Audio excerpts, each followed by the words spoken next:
पुराने समय की बात है। एक गांव में रामपाल नाम का एक कुम्हार रहता था। वह बहुत गरीब था। उसके पास एक पुरानी चाक और एक लंगड़ा गधा था। रामपाल अपनी इकलौती बेटी चित्रलेखा के साथ रहता था। एक दिन रामपाल ने अपने गधे पर मिट्टी के बर्तनों का ढेर लादा और चित्रलेखा से बोला, बेटी, मैं आज बाजार जा रहा हूं, शाम तक लौट आऊंगा। अगर मेरे सारे बर्तन बिक गए तो मैं तुम्हारे लिए कुछ अच्छा लाऊंगा। चित्रलेखा ने कहा, बापू, आपकी इच्छा पूरी हो, पर जरा सावधान रहना। बाजार में कुछ लोग पैसा कमाने आते हैं और कुछ लोग लूट लिए जाते हैं। बर्तन बेचकर जल्दी घर लौट आना। मैं खाना बनाकर आपका इंतजार करूंगी। रामपाल ने कहा, ठीक है बेटी, मैं तुम्हारी बात का ध्यान रखूंगा।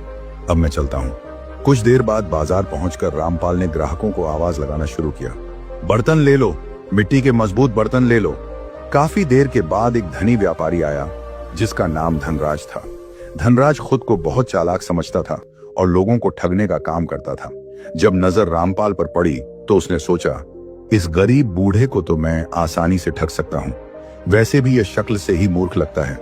यही सोचकर धनराज रामपाल के पास पहुंचा और बोला, ए कुम्हार, सारे बर्तन बेचने हैं क्या? रामपाल ने कहा, बिल्कुल बेचने हैं हुजूर, लेकिन क्या कीमत दोगे? धनराज ने कहा, तुम ही बताओ क्या कीमत चाहते हो। रामपाल ने कहा, 3 चांदी के सिक्के। धनराज बोला, चांदी के सिक्के तो महंगे हैं, खैर क्या तुम बर्तन जैसे हैं उसी हालत में बेचोगे? रामपाल सीधा साधा आदमी था। वह धनराज की चालाकी को समझ नहीं सका और बोला, जी हाँ हुजूर, बेच दूंगा, भला इसमें मुझे क्या एतराज हो सकता है? धनराज ने कहा, तब ठीक है, यह लो 3 चांदी के सिक्के और अपने गधे को लेकर जल्दी से मेरे पीछे पीछे चलो। रामपाल ने कहा, बहुत अच्छा हुजूर, ठीक है, चलिए। सिक्के लेने के बाद वह अपने गधे को लेकर धनराज के पीछे चल पड़ा। वह सोच रहा था कि आज उसकी किस्मत कितनी अच्छी है कि अच्छी कमाई हुई है। कुछ देर बाद धनराज रामपाल को लेकर अपने घर पहुंच गया। धनराज ने कहा, बर्तन यहीं पर छोड़ दो और अब तुम जाओ। जैसे ही रामपाल ने गधे से बर्तन उतारने की कोशिश की, तभी धनराज ऊंची आवाज में बोला, रुक जाओ, ये तुम क्या कर रहे हो? रामपाल ने कहा, हुजूर, मैं तो गधे से बर्तन उतार रहा था ताकि अपने गधे को ले जा सकूं। धनराज ने कहा, अरे बदमाश, क्या तुझे सौदे की शर्त याद नहीं है जो तूने बर्तन बेचते वक्त मुझसे मंजूर की थी? रामपाल ने कहा, कैसी शर्त हुजूर? मैं कुछ समझा नहीं। मैंने तो आपके 3 चांदी के सिक्कों के बदले सारे बर्तन बेचे हैं। धनराज बोला, सिर्फ बर्तन ही नहीं, बल्कि तूने सिक्के के बदले मुझे अपना गधा भी बेचा है। क्या तूने इस शर्त पर बर्तन बेचना स्वीकार नहीं किया था कि बर्तन जिस हालत में हैं उसी हालत में बेचेगा? धनराज की बात सुनकर रामपाल हैरान रह गया। हुजूर, आप ये क्या कह रहे हैं? धनराज ने कहा, मैं सही कह रहा हूं। शर्त के अनुसार अब यह गधा मेरा है।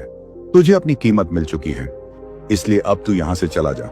रामपाल ने गिड़गिड़ाते हुए कहा, नहीं, ऐसा मत करिए हुजूर, मैं एक गरीब आदमी हूं, बर्बाद हो जाऊंगा। गरीब रामपाल बहुत रोया, चिल्लाया, गिड़गिड़ाया, लेकिन धनराज ने उसकी एक भी बात नहीं सुनी, बल्कि उसने आसपास के लोगों को भी इकट्ठा कर लिया और उनसे कहने लगा, देख लो भाइयों, इस कुम्हार की चालाकी। पहले सौदा किया और अब मुकर रहा है, सीना ठोक कर चोरी कर रहा है। क्या यह दया के योग्य है? वहां मौजूद सभी लोग कहने लगे, नहीं नहीं, बिल्कुल नहीं। धनराज मन ही मन बहुत प्रसन्न हो रहा था। फिर वह बोला, तो फिर इस गुस्ताख के साथ क्या व्यवहार किया जाना चाहिए? लोगों ने कहा, भैया, मेरी मानो तो इसे मुखिया जी के पास ले चलो। धनराज बोला, हाँ हाँ, यही ठीक रहेगा।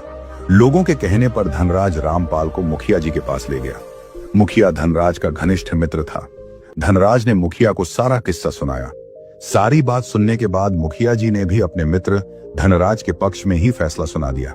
उन्होंने कहा, कुम्हार को अपने सामान की पूरी कीमत मिल चुकी है। अब गधा धनराज का हुआ और उसने ग्राहक की शर्त मानी है, इसीलिए दोष इसी का है। अब गधे पर इसका कोई अधिकार नहीं है।